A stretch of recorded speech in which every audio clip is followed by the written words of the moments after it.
Potter's Journal. Things are really starting to stack up in the studio. It's the end of my winter-spring production cycle. It's good to stand back and take a look at the work of the past months.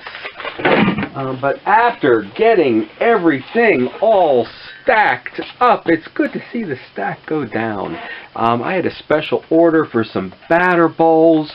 The lady's stopping by today, so hopefully she'll take one or two, and the next part of the process we can see the stack start to go down. Hey, Potter's Journal, I have got a quick kiln to unload today. I am so happy that somebody's going to be stopping by in a little bit to actually see the pieces, so I've got to get this unloaded fast. Oh no. Here she is now. Oh, come on in. Yeah, all right, Ralph. I guess knows you enough because he's pretty mean to most people. Hi, Ralph. Where are you? Oh, well, you're just in time to see them come out of the kiln. All right. You haven't taken them out yet. No, no. Here, if you want to see what's in here, okay. Yeah, you can probably step back here. And there's still a little bit of heat in here. Let's see. You know what? I can't wait. Here's your donut flap. Oh, these things.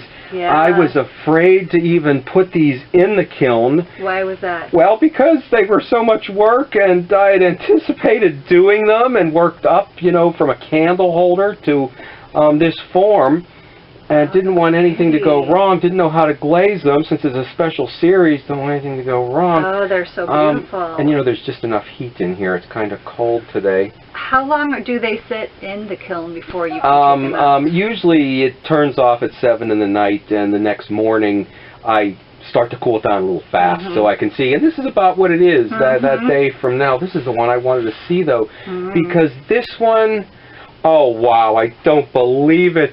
This one I tossed a handful of ash on, and I put a bit of glass right here. That this is something that, I'm just using an electric kiln, that if people were using a wood kiln, that the glass would, sometimes they're on the roof of a wood kiln or a salt kiln, glaze builds up and it'll drip down on the pots, and you get, I guess, what's called a kiln tear, I forget. Okay. So, you had some of your pieces in one of your other videos had some kiln. Okay, yeah, I did something I've been doing this year that it took me about 3 years to work out the glazes. Oh, wow. And, I'm trying to, do things in the wood, the electric kiln that you'd get out of with this one, another handful of ash on the tea-bowls. This was a special series. I don't know if you caught me throwing these on a kick wheel. I did, the old kick wheel. Okay, the old rickety old kick wheel. You have to pump it, get some momentum. Yeah, well, I actually actually used it for 1 year, I think. It might have been when I was still going to school through a summer, and but then I got the Brent and used mostly that. This is, I think, what you specially commissioned. They are beautiful. Batter bowls. Yes. Now, these two have the wavy line in them that catches and breaks the glaze, so you get some interest. And then the sea mist on the top, and then on one of them I have the sea mist coming down over, and one I have, so there's two variations. One with a larger stretch of the beigey snow on brick, and one with the other. So there's two versions there. Nice. I've been experimenting with new glazes this year. I would have liked to do the medium cork, but it's just a test bucket, and these wouldn't fit in. Oh, you need a bigger bucket. So, and this one has a white slip and the wavy lines done with my fingers, like that, combed through. I like that one. I like the design. Yeah. Pretty. So, let's empty this thing. So now you, if I'm remembering right, what is the story that I was doing sculpture for, what, 25, 30 years? Oh, wow. Oh, I don't believe it. These are meant to hang. So I put it up on the stilts. Oh, some And people hang them up on their walls. right. And well, depending on where you're studying history, they may have been tied to their side if you're traveling on foot, or tied to your horse. Oh, yeah. Yeah. So, Nice and warm. yeah. And, oh, this one, I didn't know how I was going to glaze these, and I had to fill this kiln up, and I needed something else. I rubbed the glaze lightly off the back of this one. I wish I just did the stilt thing.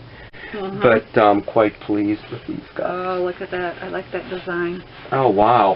Especially this one. Oh, I don't believe it. This one had the ash thrown on it. It was combed into and had the ash thrown on it. Look at your unique pieces. Oh, you know, well, this is a special series of doing 101 jugs, all different. And when I first started it, it was... yeah, partially because the jugs were of difficult form and to build up the skills. Okay, and this is hopefully part of a Nest Baker Bowl series. If we don't get all three, and it looks like we did, they're certainly useful as individuals too. So. Right. And let's see how they look stacked. I think you got all three. And we got all three. Which has been causing me troubles lately because everybody said they just want a single. Okay, oh, a yarn bowl. Oh, a yarn bowl. You visited the Southside Historic Village. Yeah, I thought the yarn bowl had Elizabeth, our stitchery lady, helped me redesign that. Oh, why was that? Because your well, you earlier know, version most of them have this cut as a groove through there. And the problem there is it's a weaker bowl. You're likely to break it yourself moving it to a show, and they're likely to break it. She said, well, why would you do that anyway? It'll just slip out. So now I still do the arc because that's the way people recognize them. But I just do the holes. And I did this at the village. You've got one of these, haven't you? I've made garlic monkey bread, and I've made regular monkey bread. Okay, wow. Now, I cheat. When I make bread, I do it in the bread maker. But then I take it out, and then I would put it in there. Oh, the tea bowls. I am so pleased here. Another with the ash. And these were of dark, almost black clay. However, I didn't clean the wheel off. And there's a patch of the white, lighter beige clay underneath the dark on this one. Yeah. I think you had asked about tea bowls once, too. I had asked what the... And I quickly had to think, well, now how do I describe this quickly? And I said, well, there's a whole art and philosophy behind tea ceremony. Most potters just make the tea bowls and don't get into that, but that the imperfections in them are appreciated the same way one would appreciate a dead log fallen in the stream and the water gurgling and bubbling around it. So. Okay, well, we'll take a look at this and see if you did want one of these. I do. These are all gorgeous. They are. I love the colors. You have a great color scheme going here. The sea mist is one of my favorites. Well, the reason I tried new glazes out on the bottom one is a snow on brick, and the first year I had trouble with it bubbling. So since then I've been trying to find a substitute for it. I have this year. It's the medium cork, which is a lot darker. If that's it, it may be the same one. However, since then I've changed the firing cycle, and that one hasn't bubbled for me. So in my attempt to find 4 new glazes, I found one very similar to I had, and the other 3 I'm not crazy about. But, well, this one has my name written all over it. Okay, good. So, how many did you make this?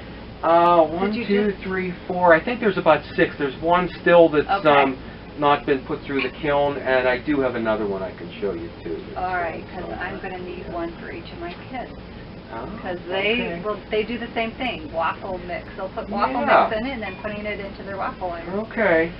So, well, you know that I've been surviving as a starving artist this winter, and I have been cooking pumpkin everything because that's what's produced for me and lasts well through the winter. I'm either did or will be doing pumpkin pancakes and pumpkin waffles. Perfect. Then you will need to showcase your batter bowls. I'm going to take this one because it has my name written all around it. Good. But I think for my second one, I'm going to go with this color since I don't have Oh, that's the one I made for me. All right, I'll tell you what. Oh, no. I'll tell you what, I don't need it until Christmas. Oh, okay. So if you want to hang on to that and make you more. know what? That's good because then I'll have it as a prototype, something to go by. My batter bowls originally were round and like that, and this one I thought was less formed by going like, but I did like this one in the end. And also the wavy line and pattern. It was a bit more loose and free. And the color's good, so hang on to that. The other thing, too, was the handles. I thought that, oh, no, these are too short to put a handle on. Because I was thinking you need to put both hands in and grab it. Maybe the way, you know, we are with this mug, although that's too small, too. But I found out that the smaller handle with a thumb up above and 2 fingers in and 2 below just seemed to me important for pouring and holding with a lot in there. So I see you actually have 3 in there. I have all of it, but maybe that's just because my hand is littler. And well, actually, that's the one that is taller. But it is. I found out they both actually work, or maybe you figure out when you need to grab something how to make it work. That some cups are small and you're not actually meant to put your hand in, but just it's more of a grip on sometimes.